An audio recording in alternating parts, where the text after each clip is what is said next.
राम राम मंडळी, नमस्कार सर्वांना. तर मंडळी, ही फुललेली वनस्पती आहे. ही एक अत्यंत चविष्ट आणि आयुर्वेदिक अशी रानभाजी आहे. सांगा बघू, आपल्याकडे काय म्हणतात या रानभाजीला, किंवा आपल्याकडे याची रानभाजी बनवून खाल्ली जाते का? तर मंडळी, ही आहे एक अत्यंत चविष्ट अशी रानभाजी. खूपच चविष्ट, आयुर्वेदिक आणि खूपच गोड असणारी अशी रानभाजी आहे. या रानभाजीचे फुलं आणि फळं आपण रानभाजी म्हणून खातो. त्याचप्रमाणे याचं खोड आणि काटेसुद्धा आयुर्वेदामध्ये उपयोगी येतात. तर या रानभाजीला म्हणतात सावर, काटे सावर किंवा शाल्मली अशा अनेक नावाने ओळखली जाणारी रानभाजी आहे.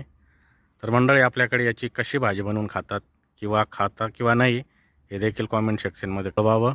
तर मंडळी, भाजी कशी बनवावी असा ऑलरेडी व्हिडिओ आहे, आपण डिस्क्रिप्शनमध्ये जाऊन बघू शकता. आणि अशाच नाविन्यपूर्ण नवीन नवीन व्हिडिओसाठी आपल्या चॅनलला सबस्क्राईब करा. व्हिडिओला लाईक, शेअर आणि सबस्क्राईब करायला विसरू नका.